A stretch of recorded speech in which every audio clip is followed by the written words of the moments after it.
bamutadde n'ate ne bamutanga aliko ate obuvuno obw'amaanyi kati tetumanyi oba bamukubako ku biyiso tetulina kye tumanyi era abamulabijjo ng'agamba nti nze nzirako okuwambibwa n'okutulugunyizibwa n'okunjigiriza obunyankole ku mpaka njagala bakakasa nti tebagenda tutiisatiisa tetutidde. Charles Onyango Obo muwandiisi wa bitabo ate era munnamawulire alina omuko gwe yawandiise mu lupapula lwa Daily Monitor olwafulumya egibuvuddeko yagutuumye Uganda's Grim Gospel where torture is politics.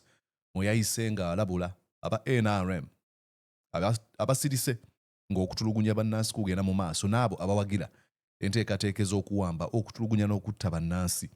Kuno okulabula kwe yakoze kwa nkizo nnyo kwe ngenda okusomera wano tulyoke tweyongereyo.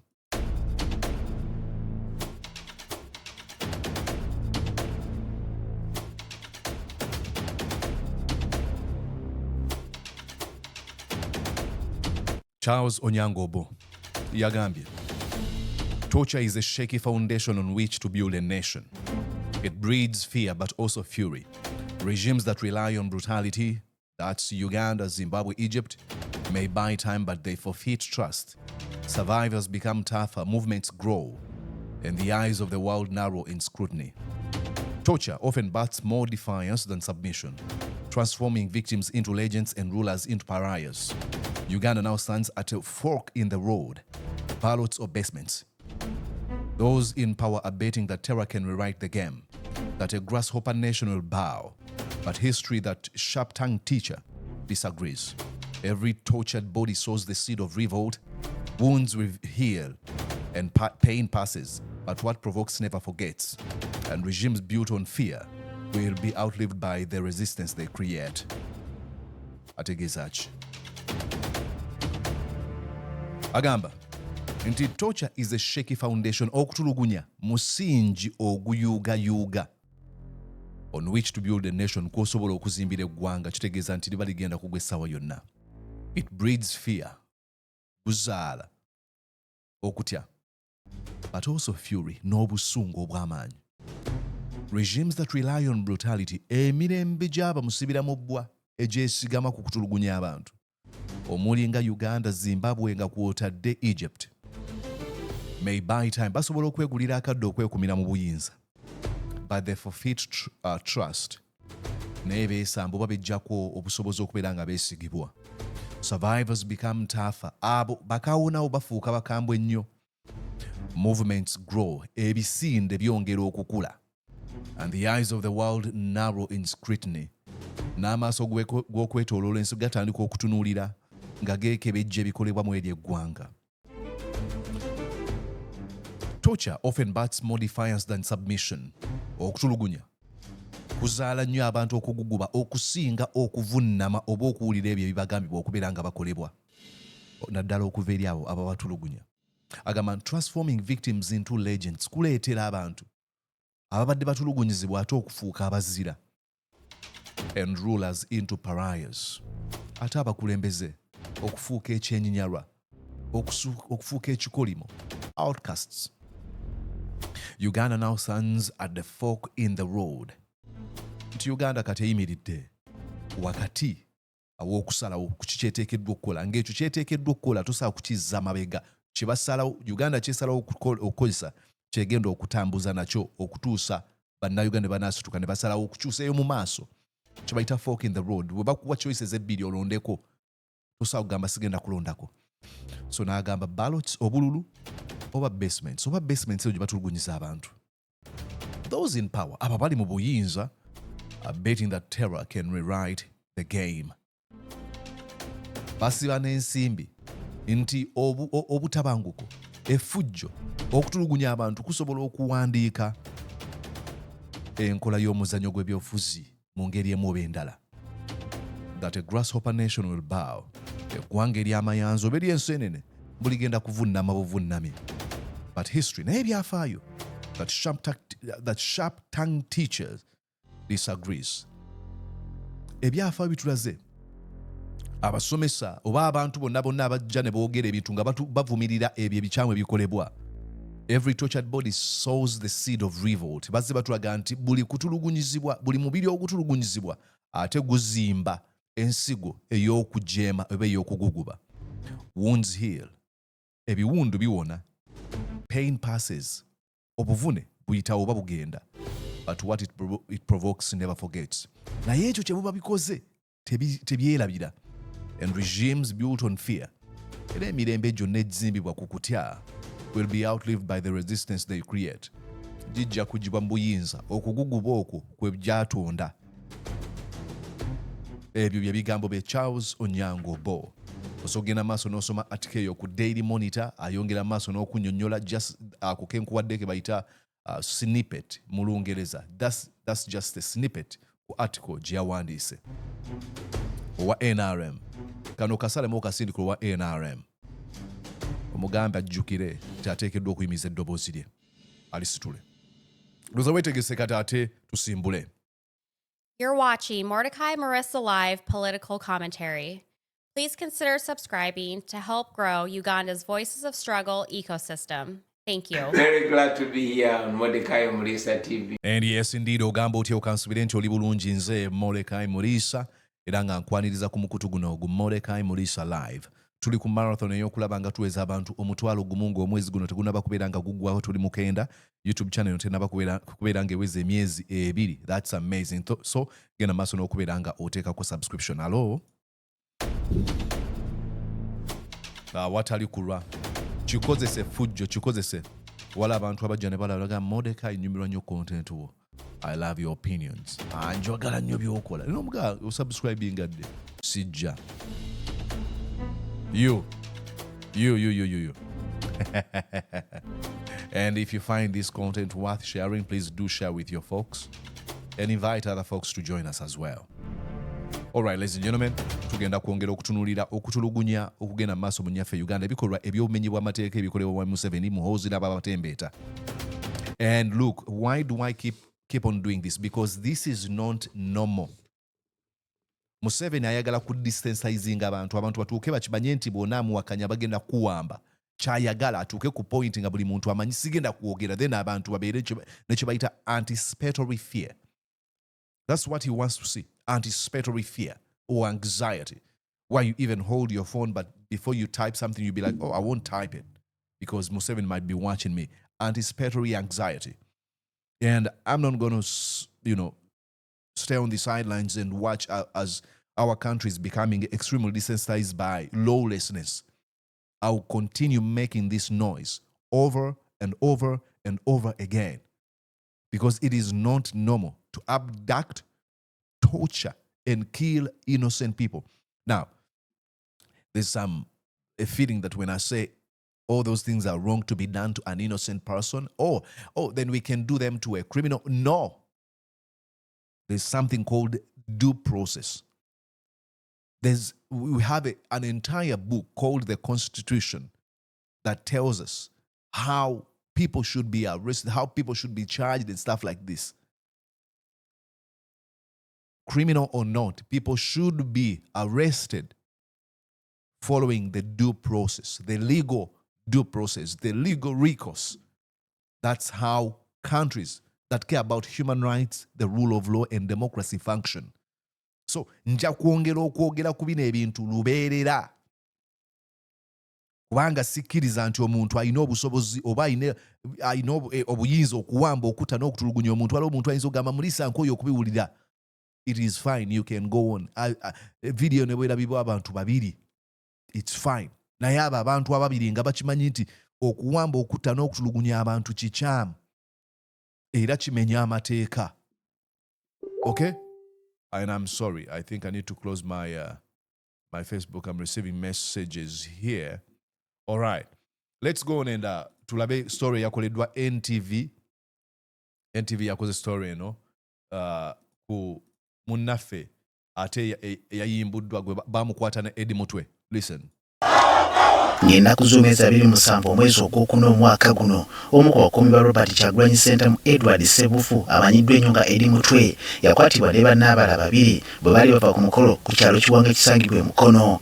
Nga wayise ebbanga Eddy Mutwe yasimbibwa mu kkooti e Masaka n'aggulwako emisango 6 ng'alina gyekusa kukola effujjo ko n'okubba. N'agattibwa ku bannaabala okuli Akiro Kivumbi, Gaddafi Mugumya ne Grace Wakabi abavunaanwa okukola effujjo mu kuziba okwali ku kyalo Manja mu disitulikiti y'e Rengo. Kati olunaku lwaleero omuvubuka Kassim Ssebudde omu ku abo ababiri abawambibwa ne Eddy Mutwe alabise ku kitebe ky'ekibiina kya NUP Makerere Kavule ng'alumiza nti abaali bamuwamba nakati batannamanya ekyetaagisiza olunaku lwaleero bamusudde okumpi n'amaka ge Mukono. Ssebudde alabise nga muwoteevu omubiri gwe gulabiddwa nga gujjudde enkovu z'ebiwundu byalumiza nti yamutuusibwako mu bbanga lyamaze ng'ali mu buwambe. Ono atubudde nti ye ne banne okulina Jubilee Kyagulanyi kati atanazuuka okugwa ku migando baali ku kyalo Kiwange Mukono. Twali ku mukolo abasajja be tutamanya gye baava ne bajja ne batugoba emisinde. Abadde yabula yabula yawambibwa akirigamba nti agamba nti yawambibwa. Okubula kitegeeza nti kintu ekikutuuseeko ng'obadde olina kyogezaako okukola n'obula gwe kennyini kuli initiated either by you oba nyiza okuba sikitegeera buli ogamba abadde yabula. Okubula kitegeeza ki? Oyinza ogamba agamba abadde yawambibwa oba agamba abadde muwambe naye abadde yabula. Batukwata ne batuteeka mu drone. Muliiso ofuuse editor wa NTV munsonyiwe bakama bange. Batwala mu kitundu kye tutamanya. Bwe tukola batuusa mu kifo ky'abadde bakumira baabawula buli omu n'abakulu lwe. Tetwatusaddamu mulaba nakomamu abalunaku lumu ne bamugjawo kati nga wayiseewo wiiki emu ne Najibu naye ne bamugjawo. Mu bano okusinga bamukaza nnyo nga baagala omulimu ogwakola mu kibiina ki NUP mpozi n'okwagala ababuulire ku kyabakumanya ku kibiina kya NUP balyoke beeyise ng'abajaasi. Listen to that. Okola mulimu ki? Gwani abimbuuza. Na mu Uganda mulimu abantu abatya obuyinza. Yalowooza nti bino bituufu. Ebyo oba oyagala okubimbuuza nteekeddwa okubeera nga mpebwa munnamateeka wange mbyanukule. Nga tonamala kuntuuseeyo oteekeddwa okujja onkwate mu ngeri egobererwa amateeka. Abambuuza muzaako kimu okola nga mu kibiina kya NUP. Ne mbagamba nze sirina kifo mu kibiina kya NUP. Ne bankuba ne bangamba olimba. Okola nga nitubuulire. Oli fuutu sooja. Mu bbanga lino abadde ayisibwanga ekyokuttale ng'akubwa so nga n'emmere ayo bayakupimako. Nga emmere bagikuwa naye nga bakusibyeko akantu ku maaso nga n'ebyoya tobimanyi naye ng'olina okulya. Kati olunaku olw'eggulu yabuliddwa amawulire g'atasobola okukkiriza nti wakudde waka batu ne bamusiba ekigoye ku maaso yogayoge mu kifo ky'ataategedde nti kyabadde kumpi n'ewuwe. Okunzijaliza abadde essaawa nga 4 ne bangamba tukuzaayo wamu. Ne ngamba simanyi naye ne nsaba Katonda ne ngamba Mukama Katonda nnyamba ntuuke waka nga ndi mulamu. Banteeka ku mmotoka. Look at this man's face. Mutunuulire. And ebintu bye bakola abantu bano nga babakutte tosobola kubirowooza. Mutunuulire bwali. Then you tell me how you feel about all these things, because these are things that are done. Ne face esobola okubuulira what he was subjected to ne kyali mu kuwulira essaawa eno. Ne banvuga okumala ebbanga ne bamala ne banzijjako ne banteeka wansi nga bansiba ekigoye. Mukyala wa Ssebudde agamba nti mwenyerevu bw'atunuulira embeera ya bajja alimu kubanga tannamanya oba gy'abadde akumirwa yaggyeyo endwadde eziyinza omufukiriza obulabe gye bujja. Bamutadde n'ate ne bamutanga aliko ate obuvune obw'amaanyi kati tetumanyi oba bamukubako ku biyiso tetulina kye tumanyi kuba naye agamba bamukubanga bamubisa amaaso tebamukkiriza kulaba ki kye bamukubisa. Akulira ekibiina ki NUP Property Kyagulanyi Ssentamu atubudde nti okuwamba abantu kisuuse kakati yenkola yokka eyitwa mu kwagala okuba nafuya ng'ekibiina. Era abamulabijjo ng'agamba nti nze nzirako okuwambibwa n'okutulugunyizibwa n'okunjigiriza obunyankole ku mpaka. Njagala bakakasa nti tebagenda tutiisatiisa tetutidde tugenda kwerwanako mu ngeri yonna yonna. I love that speech. Amateeka. Tetutidde. Onyango obo kyayogerako wano eno. Bagambye nti bino byokola tebizaala kubuulize oba kuvunamira kyokka bizaala bantu kubeera nga bongera okuguguba. Ku kitebe kya NUP Makerere Kavule era bwe tusanze ab'enganda z'omuvubuka Mitala Nuwa amanyiddwa nga Nuwa Mutwe ng'ono naye yabuziddwawo mu ngeri etawukana nnyo n'eya Eddy Mutwe. Mukyala wa Nuwa Mitala atugambye nti abamututte basoose kuwamba kitaawe ne bamukako kubategeeza mutabani we gy'asula bwe batuuse ne bamutwala nga mwanga. Nze nabadde n'abasajja bamulongeza paka mu kisenge gye yabadde nga nange gye ndibeerera naye nga babuuza mumutwala wa teboogera. Ono kyasinga okwagala kwe kumanya bba gy'akumirwa nga kugasa n'okukomya ekiwamba abantu mu ggwanga. Naye nsaba ekikwatako muyambe kuba kisuse n'omuntu okuwagira n'okusinza n'okwogera amazima kuba talina gwavuma ayogera mazima era manyi kiraka mazima kuba Uganda oyogere mazima teeka musango naye nga mwena mumanya ni abawamba olunaku lwajjo Muhoozi yagambye nze nzirako okuwambibwa era tusuubira nti n'emyowa mutwe naye ali mu besinenti ya Muhoozi bali muyigiriza Lunyankole ku mpaka. Mu kaseera kano pawo ekitongole ekikuumaddembe ekyavuddeyo okukkiriza oba okwegana okuwambibwa kwa Nuuwa Mutwe kyokka nga gyebuvuddeko aduumira amagye g'eggwanga Muhoozi Kainerugaba ng'ayita ku kibanja kye ekya X yategeeza nga batajusa kuwamba nga kugazi n'okulisa Eddy Mutwe akakanja. Imagine that. Teyejusa. That's what they want. This all to be normalized. I think one of Bobi Wine Yawandi said, Yagament, after more than 2 weeks under incommunicado detention and torture, our comrade Ssebudde Kassim was driven to Nambole in the dead of the night and dumped near Nambole Stadium. He was abducted alongside comrade Eddy Mutwe, who was separated from them a day later. His story is not different from the other victims. He was severely tortured and upon release ordered not to speak about his ordeal. Otherwise, they would kill him. The cowardly regime is doing all this to silence us, but our voices must get louder and our actions stronger. This is what you give birth to.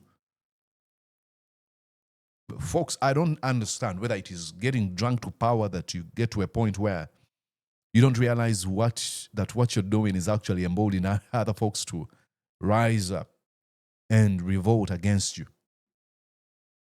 I've never understood how the modus operandi, works in the minds of folks like Muhoozi, Kainerugaba, and Museveni. Look at this man. Like I said, so mutu niya face ye. No manya chalowooza, no manya bwawulira. Abeze engalo manche bazikoze olabe ekigalo ekisajja. Look at that. This is extremely sad. And this is what the Museveni regime wants us to normalize. It is extremely, extremely sickening. Bino tuteekeddwa okubeera ng'obiraba. Usually nyina abantu abambuuza nyinza kukola ki? So okufuna ensimbi n'okubisa ebipande. N'ofuna omuntu n'agenda ng'abitimba okwetooloola ekyalo mu kiro. Stop abducting Ugandans. Stop killing innocent Ugandans. Or stop killing Ugandans. Eddy Mutwe must be free. Ku byalo ne bagenda ozuuka nga weebiri. Biwa abaana. Gula ebitabo ebisabika amawulire twasabisanga amawulire nga tukyali bato nga tusabise ebitabo byaffe amawulire. Kati kubisa ebipande nga babisabisa bifaananyi by'abantu abawambiddwa abatulugunyiziddwa nga bigenda kukola ng'ebisabika by'essomero. Of course biyinza okugaanibwa. Naye noonya lowooza engeri yonna gy'osobola okubeera nga oleetera kinene okubeera nga tekiri normalized. Tajja okubagamba nti genda ku kitebe ky'ekibiina. Dduukirira kati ng'omulwanyi ng'ono omulaba kye bamukoze yeetaaga obujjanjabi. Noonya contact oba noonya. Tulabe tutebe tufuna muganda waffe ono tumuyambe tumuwe ku bujjanjabi. Emyoyo ginene egy'abantu bawaddeyo saddaaka okusinga ffe.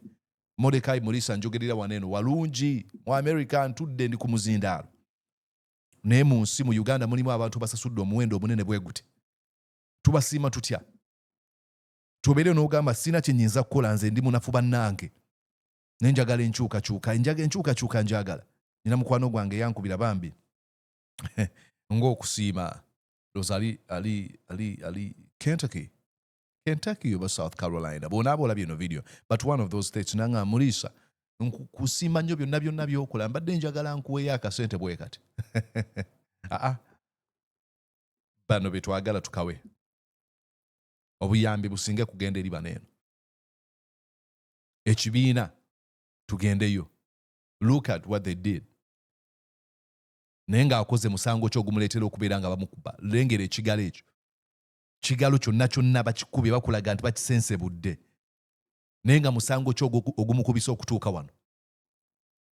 Laba ekigere bakikubye kyonna kyenkana okukimala. Ezo kibooko tewali kirala oyinza obitwala n'ogamba oba kino ki. Ezo kibooko ezikubiddwa omuntu. Look at that. Ez'enkwagulo. Ate nno tulaba it is very easy omanye Uganda ebintu ebitaweebwa attention. Simanyi muntu anaakulema bayinza okuba gye bali nga sibamanyi naye simanyi muntu anaakulemberamu nteekateeka zino okwongera okuhighlightinga ku kizibu kye bayita mental health. Mu kano akaseera tutunuulira muganda waffe ono n'engeri gy'afaananyeemu n'ebintu by'ayisiddwamu, naye waliwo kye bayita mental health, obuzibu obuteerekeddwa ku mutwe waneeno, obuzibu obumuteereddwako psychologically. Waliwo ebintu ne biyinza okuba nga byamutuusibwako nga tagenda kubyogera. I mean, we've had reports nti abantu basiyagibwa mu makomera gye batwalibwa. Imagine now, a regime okubeera n'abantu nga bali obasajja kasaba kuleeta nga bagamba jangu nga batandika okusiyaga. These are things that shouldn't be normalized. Tobeere n'ogamba bino biri normal. Biteekeddwa okubeera nga bikusumbuwa. Omuntu lwaki omuteeka mu kikolwa eky'okwegatta nga teyeyagalidde? Lwaki omukaka? Okuwamba abantu kimenya amateeka, okubakuuma nga tebamanyiddwako mayitire okusukka essaawa 48. Kikyamu. Bino bye bintu by'oteekeddwa okubeera ng'okwata. Funa ensimbi kubisa ebifaananyi, biwa omubaka wo, bitwale ku ofisi y'omubaka wo wabanga ddala wankyukakyuka. Mugambe honorable, twagala bino ebifaananyi biriko free Eddy Mutwe oba Kizza Besigye oba ani yenna, bino ebifaananyi twagala obigabire abantu. Mu mpaka z'emipiira ez'ababaka ze bateekeka tugenda mu kalulu. Mpaka z'emipiira. Simanya mazina, simanya speech day. Bino ebintu ababaka bateekeddwa okugenda, ababaka bateekeddwa okulekeraawo. Ababaka bateekeddwa okujja nga bambadde zibbere nga zino, bateekeddwa okwambala amasaati nga galiko ebifaananyi byabo abasibiddwa, abatulugunyiziddwa, kwambala obusuutu obwo simanya buggomesi ebyo bintu tuwe bityo.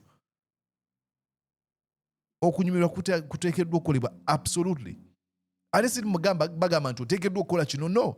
Nze bino birowoozo byange bisobola okubeera nga mbirowooza waneeno in real time, sina mbiwandiise. Mu kwogera ndowooza bino bisobola okukolebwa. Teekeddwa okukola ekintu okulaba nga buli kimu. Abantu bamanyi ogamba kati gwe buli kimu bannaye okiteekamu ebyobufuzi. Absolutely, kubanga buli kimu kirimu ebyobufuzi. Kirimu ebyobufuzi buli kimu. Look, laba omugongo gw'omuntu. Okumukuba kye bamutuusizzaako. Ne bakuba. Sinza ku Eddy Mutwe batugamba nti batuuka akaseera nga bakuba nga bwakaaba nga bongeza music. This is wrong and this is what I like mu bifaananyi bino byonna byonna. Kuba mugamba nti toyogera bw'oba oyagala kufa. Bw'onaayogera ogenda kufa. Toyogere byakutuusibwako. Kati wuuyo mukyala we. I think that lady is a special person. She's very defiant. You can see in the face. Naye ebyamutuusiddwa kwemaliza ze ku kitebe kya NUP. Doesn't this make you sick? I mean, tebikulwaza bineeno. This is the reign of terror. Tuba tukyali awo, tulowooza nti bino byonna byonna biwedde. Okuwamba kukyagenda mu maaso, ndowooza era Bobi Wine yapostinze, nja kulaga waneeno, yapostinze muganda ffe omulala yawambiddwa. He's the guy. Somao, bagamba batya. Our comrade Abed Mudiobole from Iganga was yesterday evening from, Our comrade Abed Nasser Mudiobole from Iganga was abducted yesterday evening from Charlie Wajjala. Yawambiddwa Charlie Wajjala. Mudiobole, who is an advocate, was invited to meet a client, and on reaching the premises, he was put on a gunpoint by heavily armed men. Bamuyisa okusinkana client olwatuuseeyo namuteeka ku mudumu gw'emmundu agasajja gagemeredde gakutte emigemera wala, and driven away in a drone to an unknown location. Earlier in the day, he was at the National Unity Platform headquarters alongside other leaders from Eastern Uganda, where we discussed the upcoming youth elections. Again, these crimes do not project strength. They project weakness, fear. Let us continue organizing, mobilizing, and agitating for a better country. Grateful to Uganda Law Society, yes, for joining in the condemnation of these wanton crimes against humanity. Muganda ffe bamukutte. What crime? Tewali musango. ava Eastern Uganda kati batidde bigenda okubeera mu kulonda ogenda okwabavubuka kati batanze okuwamba abantu bwe balaba nti balina kye bagezaako okukola. Bino bikyamu nnyo. Oteekeddwa okubivumirira ne sekuvumirira yenna. Oteekeddwa okubivumirira ne sekuvumirira yenna. This is extremely wrong. I think nalabye yadde mukyala wa Eddy Mutwe yagambye nti bagamba this is our comrade ono gwe bakutte yoyo kati ali mu buwambe saazo tetumanyi waali. Our power, people power. Kunga, busoga kunga. Kunga, Chabanyu kunga. NUP, everywhere. NUP. Yoyo Muganda ffe gwe bakutte. Bado bano labe ku page ya Muganda nge. Dr. Morgans yapostinze luza mchala wa Eddy Mutwe no wa Mutwe. You know. Ono Muganda ffe mbadde magamba ku mchala wa Mutwe nga bagamba obo oyagala batu omuntu oyina ogende wa Muhoozi. Ono Muganda ffe Kassim yayimbuddwa.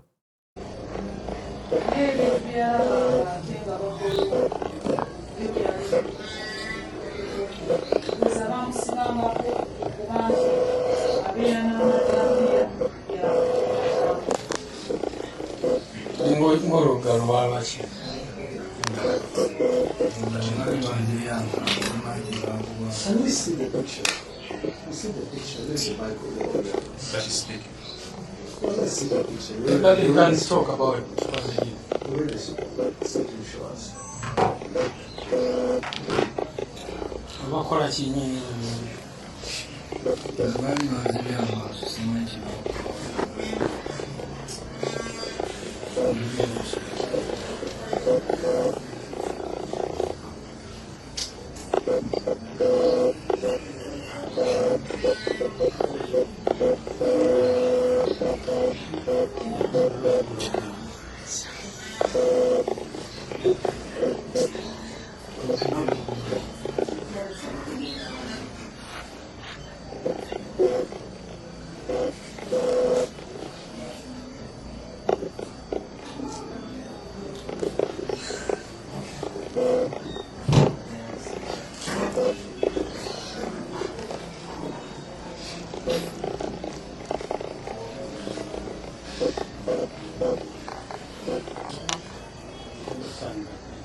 Extremely heartbreaking.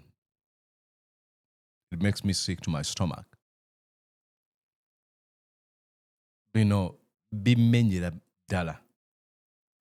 Temenya nti inve kunchuuka.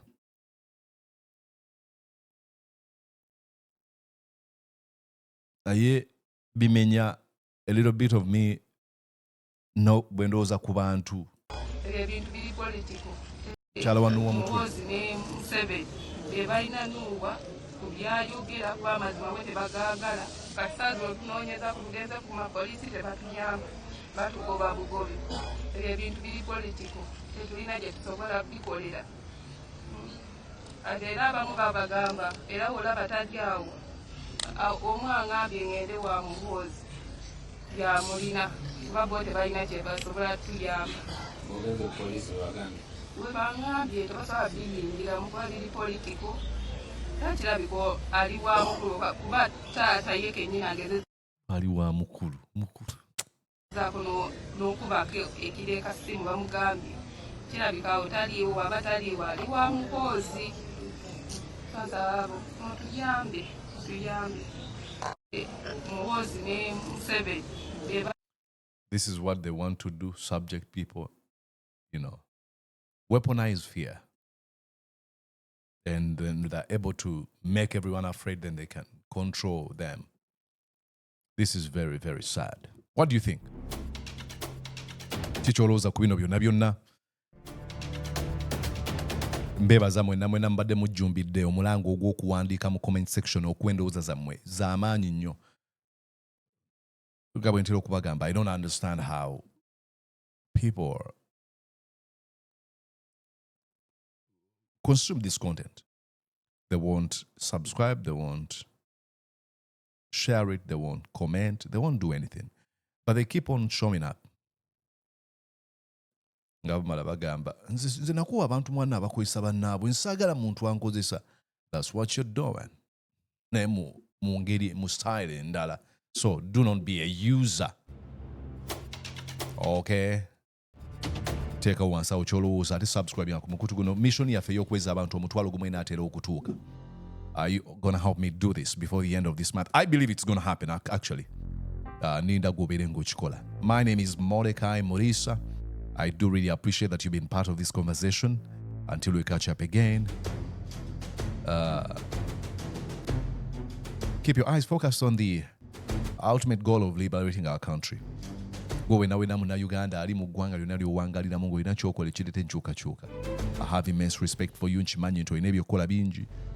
N'ebintu bingi, distractions nyingi esobola okubeera nga zikutwala. Obulamu bujjudde distractions. Naye eno bw'ebeera nga y'emu ku distractions eno y'amaanyi. Manyi nanyumyamuko ne muganda wange kati nzize mu kiboozibozi. Nanyumyamu ne muganda wange up top boss.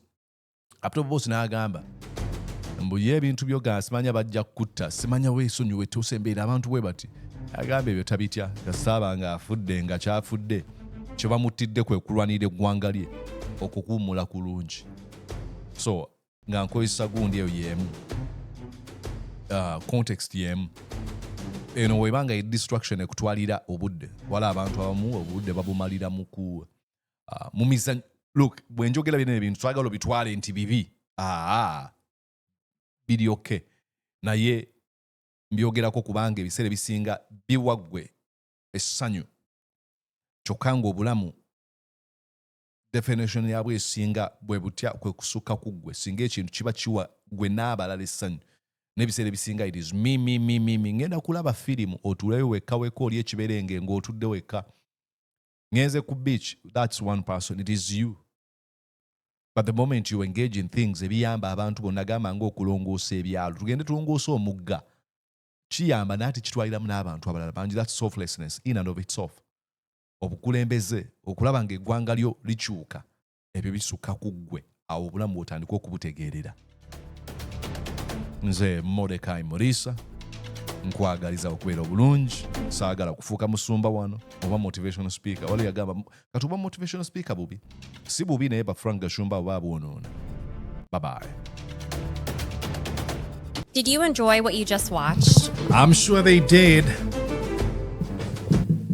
I'm going to guess that you did. How about you consider subscribing to Mordecai Marissa Live YouTube channel? Thank you.